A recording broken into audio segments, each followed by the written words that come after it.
In The Phantom Menace, at number 3, I have Palpatine. Palpatine was not very powerful yet. He was not the Chancellor till the end of the movie. He had no clone army to back him up, and the little power he had with the Trade Federation failed. If the Jedi found out that he was a Sith, he would have been done instantly. He would have no backup in the whole Jedi Order on him. He did not have power yet. Second is Mace. Mace was the head of the Jedi Council and was a very, very good fighter. He would definitely beat Palpatine at this point, especially because Anakin would be completely useless. And number 1, I think Yoda is the most powerful person in this movie. I don't think there's any way anyone in the galaxy could have beat him. At the time, Yoda was the most intelligent and probably the best out of everyone. In Attack of the Clones, the third most powerful person in this movie is Dooku. He pretty much has control over the whole droid army, though Palpatine is telling him what to do. He could call an audible if he really wanted to. And he's also a very, very good fighter, taking down Anakin and Obi-Wan. Mace and Yoda were probably the only people that could beat him in a fight. And number 2, I have Palpatine. This is for the majority of the movie, because at the end, he definitely has the most power when the clone army shows up. In the beginning of the movie, he is Chancellor without emergency powers. When he got emergency powers,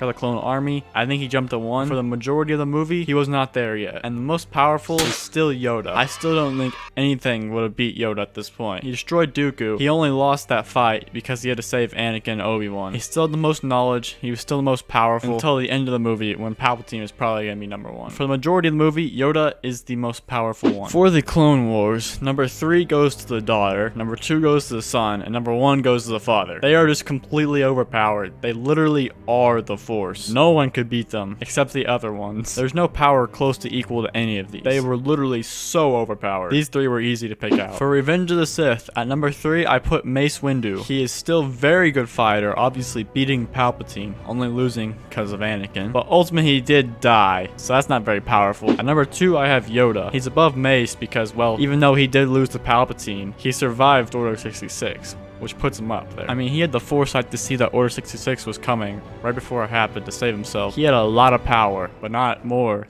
than number 1, Palpatine. Palpatine was crazy overpowered by this point. The whole clone army is at his command, and he twisted Anakin to become his apprentice. He had way too much power in this movie, and ultimately, it led to the end of the Jedi. Mostly. In the Kenobi show, the third most powerful person there was Kenobi. In the beginning, he was completely useless, but by the end, he was pretty powerful. He beat Vader again after about a week of coming back to the Force. He also can communicate with Qui-Gon, which took a lot of power, and he escaped the Imperials, which is not easy to do when they had complete control of the galaxy. And number 2, I had Vader. He had complete power. He can go around town killing people with no consequences. Everyone listens to him, except Palpatine, and he completely wiped everyone except Kenobi in the end. But he had complete power, except for number 1, Palpatine.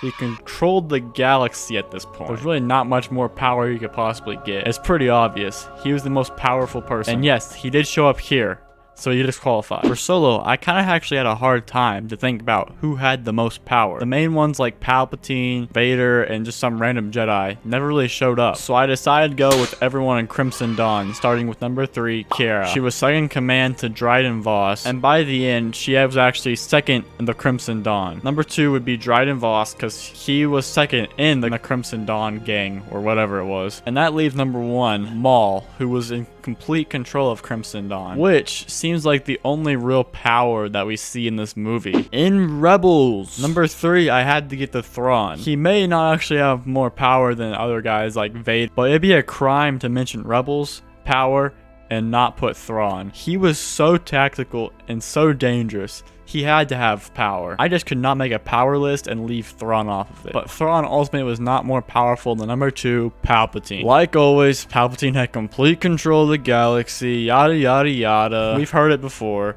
He had everything. But he was not more powerful than number 1, Bendu. Bendu was an absolute boss. I have no idea what he actually is, but he is really powerful in the Force, and he owns that planet. If Bendu wanted to leave that planet and go kill Palpatine, he definitely could. He was the most powerful being in Rebels. in A New Hope. Number 3, I'm gonna put the Vader. Probably like, oh my gosh, why is Vader at number 3? He should be so much higher. Well, he really can't be. He didn't really do much in this movie to impress me that he is powerful. He got tricked by Obi-Wan. He couldn't shoot down Luke. He lost to Han Solo, and he couldn't take down the base with a Death Star. That's pretty pathetic. At number 2, I put Obi-Wan Kenobi. He said it here. I shall become more powerful than you can possibly imagine.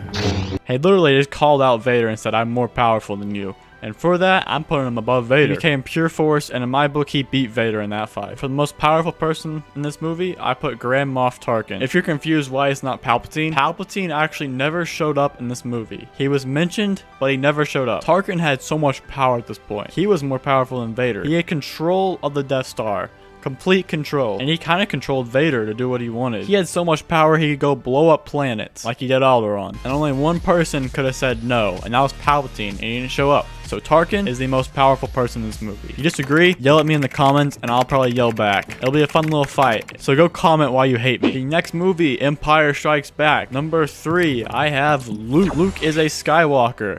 He is a Jedi. He is naturally powerful, so naturally he has to be up here. But at this point, he is not a very good Jedi. But still, he has a lot of power, and that power will grow in the next movie. But there's more powerful ones, like number 2, Vader. Vader was obviously second most powerful in the galaxy at this point. He completely wiped Luke, and if he wanted to kill Luke, Luke would have been dead. Vader practically could do whatever he wanted, but he still had to listen to number 1, Palpatine. That's right, Palpatine's back on the list, boys. He showed up in this movie, and he was powerful like always. He had complete control of the galaxy, had the rebels running. He had the power. I've talked about Palpatine enough, so let's move on to the next movie. Return of the Jedi. Number 3, I put Vader. Oh my gosh, Vader's lower than Luke now.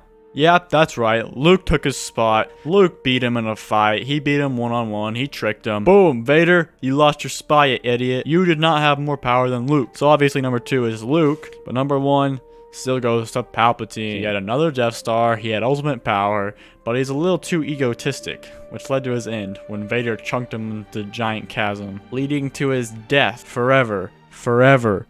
Palpatine will never come back. Palpatine is gone forever. Palpatine is dead. We will never see Palpatine again. I will not believe any other way. Next show we got is Mandalorian. At number 3, I'm gonna put Mando. Mostly because it is his show. It's kind of weird not to be one of the most powerful in your own show. That is kind of just a disgrace to the character. So obviously, he has a little force-sensitive being on his side, which is pretty powerful. He has complete free will. He's a pretty good fighter. He has some power, but not as much as number 2, Moff Gideon. Moff Gideon had so much power. He was still an Imperial leader after the Imperials were gone. He had the Darksaber, which he won in combat, and he pretty much had Mando and crew dead in season 2 at the finale. Except number 1, Luke Skywalker, came in to save the day. He was the most powerful at this point. No one could contest with his power. He's a Skywalker Jedi, and there were really no other Jedi or Sith. If he wanted something done, he got it done. He wanted to save Baby Yoda, he saved Baby Yoda, and no one could stop him. He literally walked through those droids that Mando spent like 5 minutes trying to kill one. He just walked through them like they were not even there. Ultimate power to Luke at this point. Next show is Boba Fett. At number 3, I have Boba Fett. Same concept as last time. I kind of had to put him up there because it is his show, even though I didn't do it solo. That's not important though. Boba pretty much took Jabba's power on Tatooine, which is a pretty good amount of power. Boba controls Tatooine and has a Rancor to ride, which makes him a pretty powerful threat to anyone who wants to oppose him. He also got Fennec Shand on his side, which is a deadly sniper. Tough to go against him.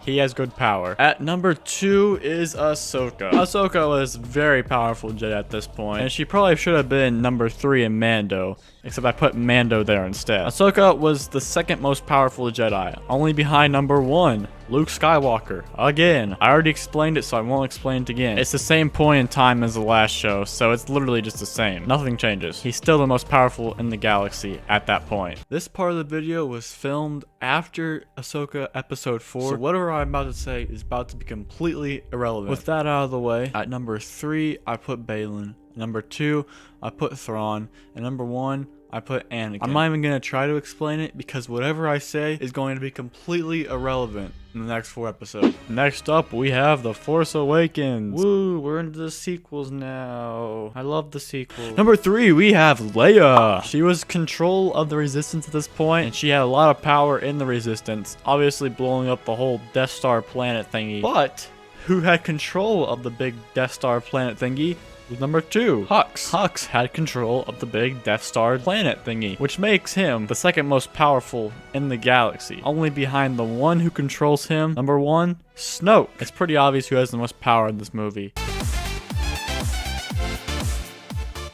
Return of the Skywalker. Number 3, I got Kylo. He, in fact, did not have control of the First Order anymore, because Palpatine got it. And guess what? Palpatine's back. Woo! Everyone's excited about that. Palpatine. Palpatine. For real, why Palpatine's back, I have no idea. Back to Kylo. He's pretty powerful, but he also died. That's not very powerful to die, like I said before. And number 2 is Rey. Woo, we get to see how overpowered she really does become. She can literally do Force lightning without even trying. How crazy is that? Don't we love that Rey has crazy amount of power, not even training with it barely? She can blow up transports. How does that make sense to use Force lightning that powerful on the first try? Number 1, we have Palpatine. Because Rey wasn't overpowered enough, we need even Palpatine to come back and be even more overpowered. Apparently he can't die. He'll probably come back sometime later. And he just puts his hands up like this and destroys the entire Rebel ships. Just what? When did that power come? I don't care. That shouldn't be possible. That should never happen. Never. It looks cool, but it should never happen. Ridiculous.